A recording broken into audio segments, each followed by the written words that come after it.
All right, folks, buckle up because the story doesn't end with Karen slinking off to a no HOA promised land and me kicking back with a fully charged Tesla. Oh no, she might have packed up her beige power suit and her pink purse, but Karen's ghost wasn't ready to let me, or the book cart, live in peace just yet. This is the part where I thought I'd won, but the universe said, hold my lemonade, we're not done here. Let me take you through the next chapter of this HOA soap opera, straight from my driveway to your screen. So a few weeks after Karen's moving van peeled out, I was finally enjoying the sweet sound of silence. No golf carts humming jazz, no passive-aggressive notes under my door, just me, my EV charger, and the occasional kid flipping through Harry Potter at the book cart. The neighborhood was vibing. Clara, our new HOA prez, was killing it with open meetings, and the cart had become this little beacon of we beat the system pride. I even started leaving extra bookmarks in there. Little victory trophies for the catastrophe Avengers. Life was good, right? Wrong. Because Karen didn't just leave. She left a parting gift, and it landed in my mailbox like a legal stink bomb. One sunny Tuesday, I'm grabbing my mail, bills, junk flyers, the usual, when I spot this thick envelope with a return address from some rinky-dink law firm 2 towns over. I rip it open, and bam, there it is. A cease and desist letter. Apparently, Karen wasn't done swinging. She'd hired a lawyer, probably some guy who advertises on late-night TV with a slogan like "Trust in us, we'll bust your fuss," and was now claiming that her book cart, was causing her irreparable emotional harm by existing as a public monument to her defeat. She demanded I dismantle it, pay her $5,000 for mental anguish, and, get this, issue a public apology on the community Facebook page. I stood there, barefoot on my porch, holding this letter like it was a script for a bad comedy, and just laughed. Karen, you absolute legend. You couldn't let it go, could you? Now, I'm no lawyer, but I've spent enough time Googling HOA bylaws to know this was flimsier than a paper umbrella in a hurricane. Still, I wasn't about to let her drag me back in a small claims court for round 2 without a fight. I called up Clara first. You're not going to believe this, I said, reading her the letter. She snorted so loud, I thought she'd choke on her coffee. Emotional harm? The only harm here is to her ego. Let's bury this, Sam.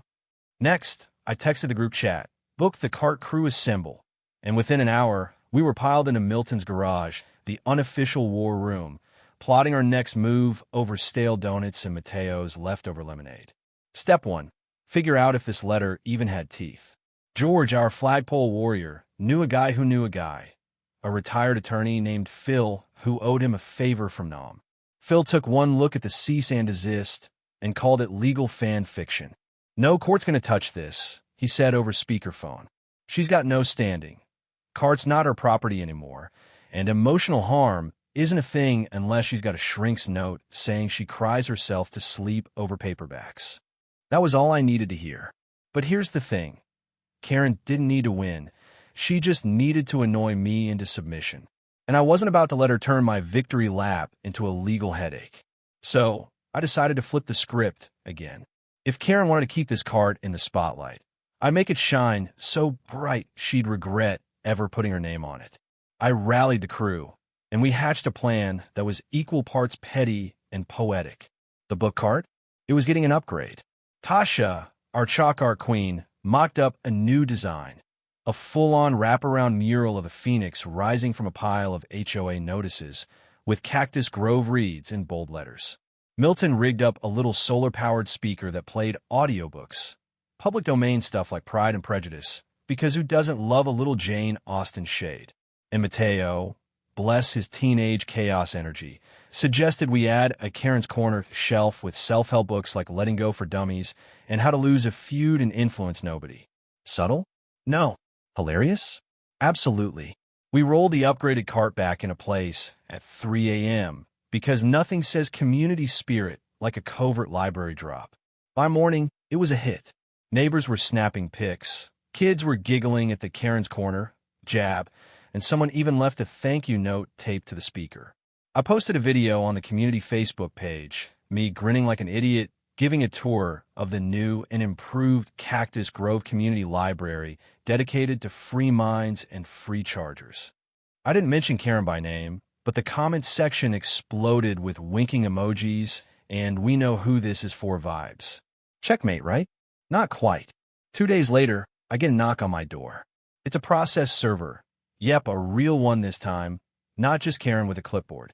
She'd escalated from cease and desist to filing an actual lawsuit.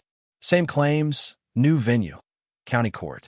Emotional distress, defamation, and, wait for it, intentional interference with her ability to relocate peacefully. I'm sorry, what? I took the papers, thanked the guy, and shut the door before I started cackling.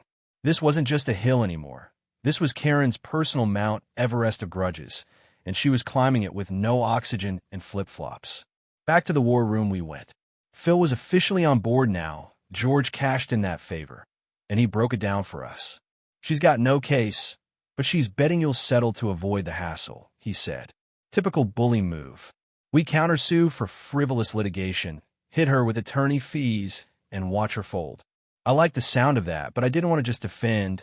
I wanted to win so hard she'd never darken my inbox again. So we got to work. I dug up every receipt, email, and ring cam clip from the original saga. Clara pulled HOA records showing Karen's history of petty fines against half the neighborhood. Tasha even designed a courtroom exhibit, a timeline poster of the Cart Chronicles, complete with cartoon Karen wielding a cheese platter like a scepter. Court day rolls around, and I'm there my best. I'm a reasonable adult, button up, with Phil by my side looking like he's ready to dismantle Karen's dreams one statute at a time. Karen's there too, with her discount lawyer, a guy who keeps adjusting his tie like it's strangling him. She's got that same beige suit on, but the swagger's gone. The judge, a no-nonsense dude with a buzz cut and a let's get this over with vibe, hears her out first. She spins her sob story. The cart's a daily reminder of public shaming. I'm a cyber terrorist who ruined her life, blah, blah, blah. Her lawyer fumbles through some half-baked argument about property rights, even though the cart's been community-owned for months. Then it's our turn. Phil lays it out clean and simple. No evidence of ownership, no proof of harm, and a stack of bylaws taller than my Tesla proving the cart's legit. I take the stand, keep it chill, and just say I build a library for my neighbors. She's mad because it's popular. The judge barely blinks. He flips through our exhibits, lingers on Tasha's timeline. Pretty sure I saw him smirk, and calls it. Case dismissed. Plaintiff's claims are baseless. Defendant's counterclaim for frivolous litigation is granted. Ms. Thompson, you're covering court costs and reasonable attorney fees. Next case. Karen didn't even storm out this time. She just sat there, deflated, while her lawyer whispered something about appeals. Phil clapped me on the back as we walked out. She's done, Sam. She can't afford to keep this up. And he was right. A week later, I got a check in the mail, court-ordered, with Karen's name on it. Not a fortune, but enough to cover Phil's time and a round of lemonade for the crew. I framed it next to the Charger like a trophy. The cart's still there today, louder and prouder than ever. Neighbors call it the Karen Slayer now, and someone added a little plaque in memory of petty tyrants everywhere. Me? I'm back to quiet nights and a full battery, but every time I plug in, I grin a little. Because I didn't just win a Charger, I won neighborhood. And Karen? She learned the hard way. Don't mess with a guy who's got patience, a printer, and a dream of free books for all. So, YouTube fam, what's your takeaway? Drop it in the comments. Team Charger or Team Chaos? Hit that like button if you're riding with me. And subscribe for more tales of suburban survival. Peace out.